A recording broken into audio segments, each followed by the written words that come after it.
Bonjour à tous, j'espère que vous allez bien. Donc on se retrouve pour une nouvelle vidéo, alors complètement différente des autres on va dire. Je viens ici, voilà, comme vous savez tous, si vous avez suivi un peu sur mes comptes Instagram ou Facebook, je suis revenue en France. Donc du coup je vous ai lancé dans ma story le choix de me poser des questions, de savoir le pourquoi du comment je suis revenue. Et du coup, vous m'en avez posé, je vais y répondre tout de suite. Donc la première question c'était, est-ce que tu as amélioré ton anglais? Alors en fait, au tout début que je suis arrivée, je parlais vraiment pas un mot d'anglais. Donc je savais à peine dire mon prénom, mon âge et c'est tout. Donc vu que moi j'étais dans une enseigne de restauration, on m'a directement mis sur le floor comme on dit, donc directement face à face du client, donc j'avais pas le choix de parler directement la langue. Pendant 2 années, j'ai pu améliorer mon anglais, donc carrément c'était vraiment tout apprendre et ce que j'ai fait c'est que je suis sortie avec des amis. J'ai aussi approfondi en regardant vraiment des films en VO avec les sous-titrés en VO, pas en français. Parce que le fait de regarder en français, on n'écoute pas, donc c'est ça que j'ai remarqué. Donc ce qu'il faut faire le mieux, même si on ne connaît pas du tout l'anglais, c'est regarder un film en VO ou une série en VO que vous aimez bien, que peut-être vous avez déjà vu en français. Et vous allez voir, alors moi ce que je faisais c'est que je faisais des pauses sur les films. Je prenais le mot et je le traduisais et puis je voyais ce que ça donnait. Et en fait, au fur et à mesure, vous apprenez, mais en fait, des trucs tout bêtes. Vous allez juste boire un coup avec un ami, vous parlez au client qui est face à vous. En fait, vous faites que d'apprendre. Pendant on va dire, les 3 premiers mois, ça a été vraiment dur parce que c'est vraiment là où j'apprenais à balle, on va dire, vraiment à fond. Au bout des 3 mois, on commence à faire des phrases qui sont un peu plus constructive, ils arrivent mieux à comprendre. On arrive mieux à comprendre aussi à la perception des mots, on n'a plus besoin de forcément de faire répéter parce qu'au début on fait répéter. Donc c'est vrai qu'après on essaye de faire un effort là-dessus sur soi-même et on ne fait plus répéter au bout de 3 ou 4 mois. Après, on va dire, au bout, vous allez, alors pour ceux qui veulent justement partir ailleurs, vous allez remarquer qu'au bout de 8 mois, vous allez commencer on va dire, à vous poser la question, purée, est-ce que je parle bien anglais? Parce que moi, il y a un moment, je me suis posé la question, et en fait, c'est parce que vous avez tellement accumulé d'anglais, que bah, du coup, en fait, vous allez plus vous apercevoir que vous apprenez, pour vous, vous avez déjà tout appris, et vous n'avez plus à apprendre.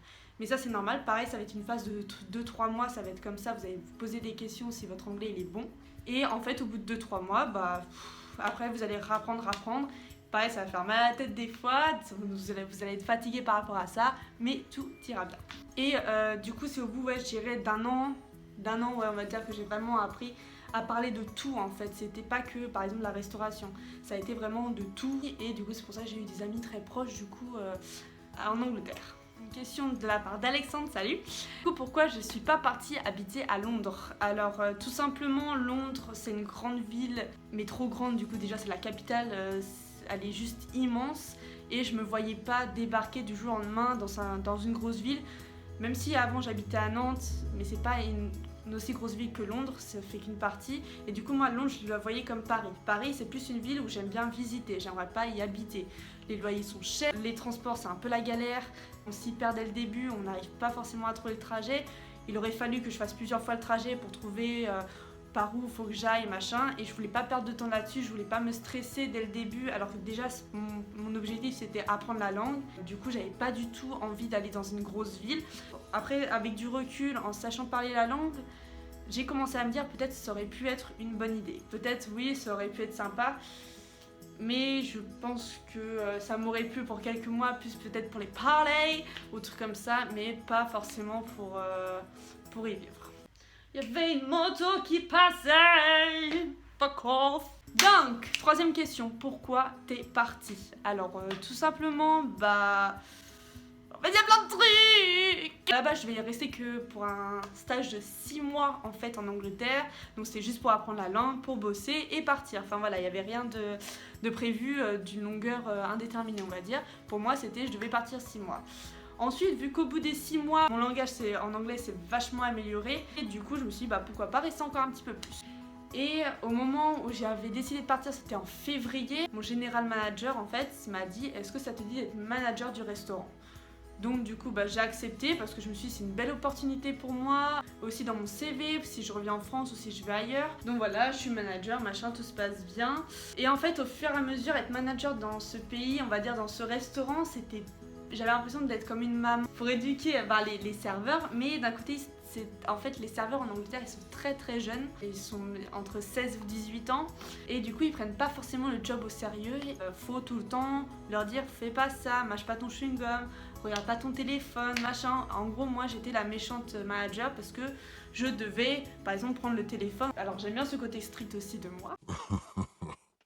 Mais par contre, ça commençait vraiment à m'énerver. Après, mon général manager était pas si bon que ça. Au fur et à mesure du temps, il m'a laissé un peu tout gérer. Et en fait, carrément, je prenais une grosse partie de son boulot. Donc en fait, j'étais comme une général manager et pas comme une manager, mais avec un salaire de manager. Donc il y avait ça qui commençait à m'insupporter. Je lui faisais comprendre, mais il tournait la tête quand je lui parlais ou il m'écoutait pas. Enfin voilà, ça commençait à amplifier en moi. Mais bon, comme d'habitude, on se laisse un peu faire parce qu'on est vraiment content d'avoir ce poste. Et ensuite, il y a eu en fait un décès d'une de mes amies là-bas en Angleterre. C'est vrai que ça m'a fait poser beaucoup de questions. Et en fait, c'était une fille qui voyageait beaucoup et c'est vraiment mon rêve aussi à moi. Et elle s'en foutait. Enfin, c'était une fille qui était tout le temps souriante. Elle voyageait partout dans le monde. Et bah, du coup, en fait, j'ai assisté à son enterrement. Enfin voilà, on va dire que c'était pas un truc qui était trop prévu, on va dire là-bas. Et c'est vrai que ça m'a pas mal cassé. Et je me suis dit, en fait, bah merde, putain, elle était jeune. Moi aussi, je suis jeune, faut que j'en profite.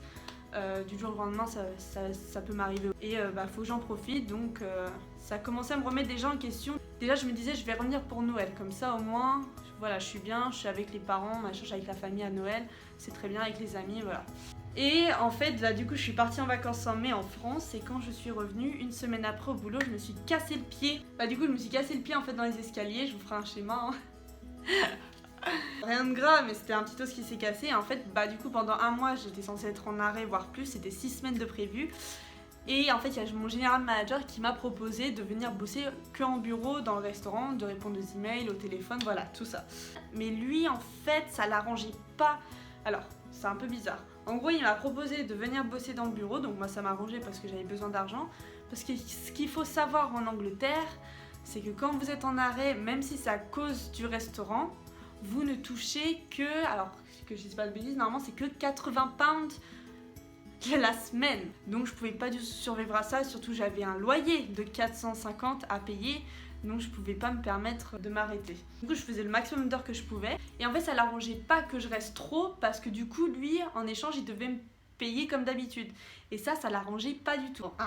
Donc ça c'est un point qui m'a en plus un peu soulevé. Bon aussi tout simplement que la famille, les amis, forcément ça manque, c'est un truc qui me manquait pas. Moi je suis très famille et très amie donc voilà. Alors, est-ce que j'ai vécu une bonne expérience? Donc on va dire que pour moi, oui ça a été une très très bonne expérience comme je l'ai dit avant en tant que manager, d'apprendre la langue, même alors aussi, ce qui est bien en Angleterre c'est qu'il y a beaucoup, alors ils sont très très ouverts donc c'est ce que j'adore, moi c'est vraiment, ce pays je l'aime là-dessus, on t'accepte comme tu es, il n'y a pas de jugement du tout. Que ce soit ton physique ou quoi que ce soit, il n'y a pas de jugement et c'est vraiment ce que j'adore. Ça a été une super expérience de management, ouais, donc je l'ai mis sur mon CV et quand je suis revenue en France, j'ai cherché du travail évidemment. J'ai fait un tour de voiture de 15 minutes, je me suis arrêtée à 2 restaurants, le deuxième m'a pris directement, donc je pense que ça veut tout dire. Donc croyez-moi, partir à l'étranger c'est une super expérience, que ce soit les soirées ou même professionnellement, il faut le faire. Moi je le conseille vraiment à tous, vraiment à tout le monde de le faire, c'est le top. Merci à tous d'avoir suivi cette vidéo. Comme vous le savez, vous pouvez me poser d'autres questions dans les commentaires. Sur Instagram, je suis très active. Donc quand vous voulez, vous pouvez encore me poser des questions. Je serai ravie d'y répondre. Et j'espère d'ici là vous faire d'autres vidéos. J'avais un petit projet vidéo, c'était de vous expliquer comment ça se passe pour aller en Angleterre ou même dans d'autres pays. Alors plus l'Angleterre du coup parce que je m'y connais mieux.